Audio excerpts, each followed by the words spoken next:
આ ગોપાલ સરનું ઘર છે ને? હા, તમે કોણ છો? શું છે આ બધું? ઉધાર લીધા પછી ચૂકવવાની વાત નથી આવડતી તમને? પહેલા તમે છો કોણ એ તો કહો, અને તમે શેના વિશે વાત કરો છો? મેડમ, હું ઓકે ફાઇનાન્સ કંપનીમાંથી આવું છું. તમારા હસબન્ડ ગોપાલે 1 લાખની લોન લીધી છે. ક્યાં છે? 3 મહિનાથી લોનનો હપ્તો નથી ચૂકવ્યો. મારા હસબન્ડ ઘરે નથી, કામ માટે ફોરેનમાં છે. પણ પૈસા તો મોકલતા હશે ને? ના સર, હજી સુધી થોડા પણ પૈસા નથી મોકલ્યા. જ્યારે એ પૈસા મોકલી આપશે, હું જાતે જ બેંક આવીને તમારા બધા પૈસા ચૂકવી દઈશ. બસ થોડો ટાઈમ આપો. આ શું બોલો છો? 1 લાખ રૂપિયા ઉધાર લીધા છે અને 3 મહિના થઈ ગયા છે અને હજુ સુધી 1 રૂપિયો નથી ચૂકવ્યો. અને તમે આરામથી બોલો છો કે પૈસા આવે ત્યારે હું તમને ચૂકવી દઈશ. એવી વાત નથી.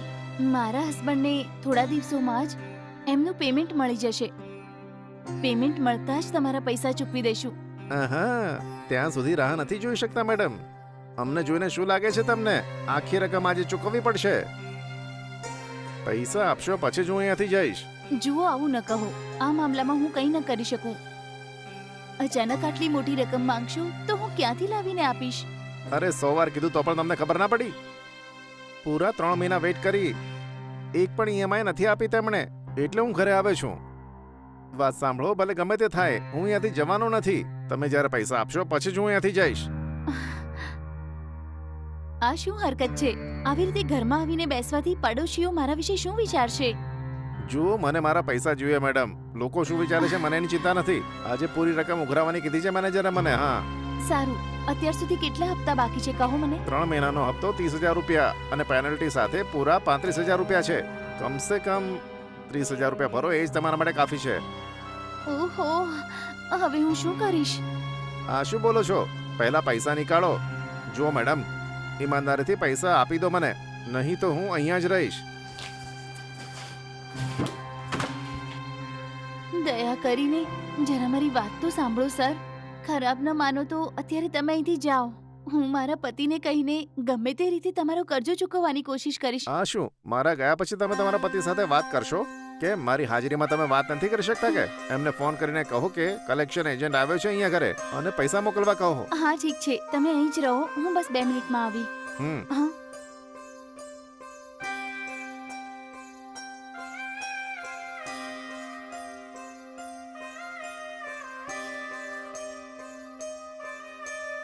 હેલો. હલો, હું જરા કામમાં બિઝી છું. થોડી વાર પછી ફોન કરું કે?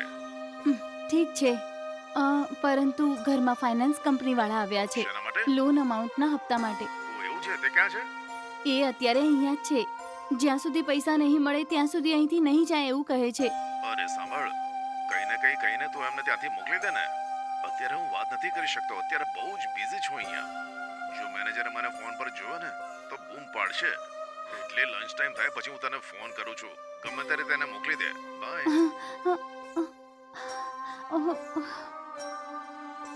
શું બોલ્યા એ? 2 અઠવાડિયામાં જ તમારા પૈસા ગમે તે રીતે ચૂકવશે એવું કહે છે. એ કામમાં થોડા બિઝી છે ને, એટલે સરખી રીતે વાત ન કરી શક્યા. મેડમ, મારી વાત સાંભળો. તમારા જે પણ ઓળખીતા છે ને એની જોડેથી પૈસા લઈને મને પૈસા આપો જલ્દી. અત્યારે ને અત્યારે. જરા મારી વાત સાંભળો. અચાનક આવીને આવી રીતના 30,000 માંગશો તો હું ક્યાંથી આપીશ? તમે જ બોલો. દયા કરીને બસ થોડો સમય આપી દો. કોઈ સમય નહીં. આજે મને પૈસા આપો ત્યારે જ હું અહીંયાથી જઈશ. પ્લીઝ સર, બસ અત્યાર માટે અહીંથી ચાલ્યા જાઓ. એ 30,000 રૂપિયા ગમે તે રીતે જમા કરીને તમને આપી દઈશું. આસ પડોશમાં કોઈએ જોઈ લીધું તો મને જ ખોટું સમજશે. પ્લીઝ થોડું સમજવાની કોશિશ કરો. ઉધાર લેતી વખતે આ બધું વિચાર્યું હતું? ત્યારે દાંત બતાવીને પૈસા લઈ લીધા ને? તમને જો ઇજ્જતની ચિંતા હોય તો પડોશીઓને કહો કે ફાઇનાન્સ કંપનીમાં જઈને પૈસા ભરી આવે. હા, સમજો. સર પ્લીઝ સર, પહેલા તમે અહીંથી જાઓ ને. 1 અઠવાડિયામાં તમારા બધા જ પૈસા ચૂકવી દઈશું. પ્લીઝ. સાંભળો, 1 અઠવાડિયું છોડો, 24 કલાકમાં પૈસા મળી જવા જોઈએ. સમજ્યા? સમજ્યા કે નહીં તમે? પરમ દિવસે આજ સમય આવી જઈશ અને સાંભળો, આવતાની સાથે મને પૂરા પૈસા મળી જવા જોઈએ. નહીં તો મને 3 મહિનાની ઈએમઆઈ જોઈએ અને એ દિવસે કોઈ બહાનું નહીં ચાલે તમારું. હા, પૈસા નહીં મળે ત્યાં સુધી 1 ઇંચ હટીશ નહીં. હું કહી દઉં છું તમને. મારી વાતની સમજ પડી કે નહીં? 2 દિવસનો સમય છે. પરમ દિવસે પૈસા જોઈએ મને. યાદ રાખજો.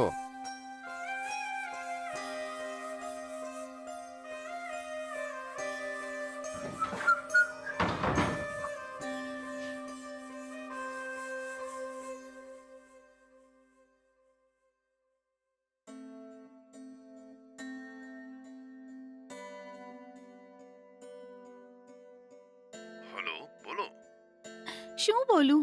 આજે આપણા ઘરે ફાઇનાન્સ કંપની વાળાએ આવીને પૈસા જમા કરો કહીને મને શર્મિંદા કરી દીધી. એવું લાગે છે એમની પાસેથી લોન લઈને આપણે મોટી ભૂલ કરી દીધી. સારું, એ કહો તમારી પેમેન્ટ ક્યારે મળશે? કઈ ખબર નથી. આ વખતે મેનેજર જોડે બરાબર વાત કરવી પડશે મારે. જ્યાં સુધી મને ખબર છે 10 દિવસમાં પગાર મળી જવો જોઈએ. આ શું તમે ખચકાટ સાથે કેમ બોલો છો? એ માણસે મને માત્ર 2 દિવસનો સમય આપ્યો છે. હવે શું કરું હું, બોલો? સારું, તારી ઓળખાણવાળા જોડેથી થોડા પૈસા લઈને આપી દે ને. કોણ આપશે મને, બોલો? ઓળખાણવાળા જેટલા પણ લોકો છે એ બધા પાસેથી આપણે કર્જો લીધેલો છે. હું શું કરું, મને કંઈ જ સમજાઈ નથી રહ્યું. સારું, તો એક કામ કર. મંગળસૂત્ર જે છે ને એને ક્યાંક ગીરવી મૂકીને ફાઇનાન્સરને 3 મહિનાનો જે હપ્તો થાય છે તે આપી દે. શું કીધું? હું મારું મંગળસૂત્ર ગીરવી રાખું? હવે તને શું કહું? આ તો બહુ મોટું પાપ થશે. એ મને ખબર છે, પણ એના સિવાય કોઈ રસ્તો પણ દેખાતો નથી મને. મારી વાત સાંભળ. એક સુહાગનને મંગળસૂત્ર ગીરવે મૂકવાનું કહેવું એ સારી વાત નથી.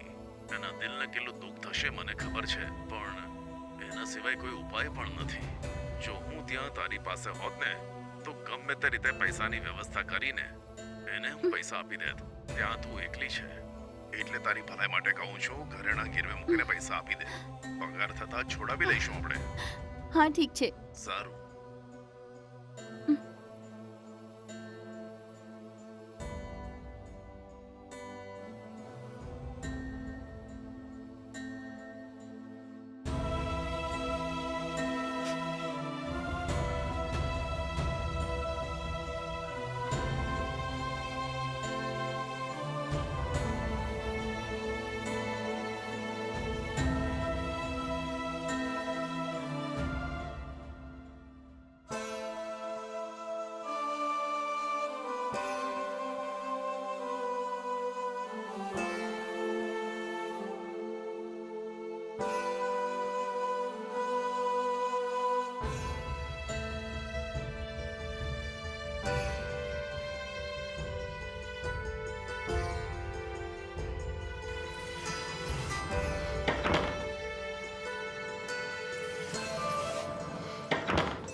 શું મેડમ, પૈસા તૈયાર છે કે?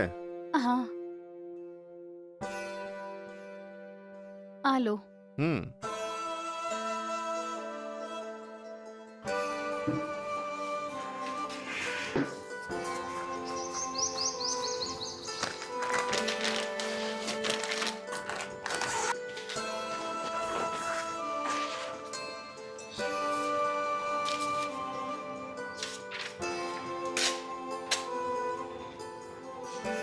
જ્યાં સુધી ઘરે આવીને બૂમ ના પાડીએ પૈસા નહીં આપો ને. 3 મહિનાથી જે પૈસા નહોતા આપતા આજે કેવી રીતે મળી ગયા? સાંભળો, મને ખોટું ના સમજતા. મારું કામ જ એવું છે. ઓફિસવાળા નહીં તો મને ટોર્ચર કરે છે. ડેલી મારે ટાર્ગેટ પૂરું કરવું મારી ફરજ છે. તમને ભલું ખોટું સંભળાવીને અમને પણ દુઃખ થાય છે. શું કહું મેડમ, જો અમે પાપ પુણ્ય જોઈએ ને તો ક્યારે આવું કામ ના કરી શકે, એટલે હું તમને આવું બોલ્યો હતો. જો કસ્ટમર ઉપર આવી બૂમો અમે ના પાડીએ ને તો પૈસા આપનારા ભલે કોઈ પણ હોય એ બરાબર પૈસા નહીં આપે. તેથી મારે એ દિવસે આવું તમારી સામે વર્તન કરવું પડ્યું. તો એના માટે જો તમને ખોટું પણ લાગ્યું હોય ને તો કંઈ વાંધો નહીં, કેમ કે આ જ અમારું કામ છે. જો આપેલું કામ અમે બરાબર ના કરીએ ને તો પગાર પણ નહીં મળે અમને મેડમ. સારું, હપ્તાને બરાબર ભરજો. ક્યારે પણ આવી મુસીબત નહીં થાય.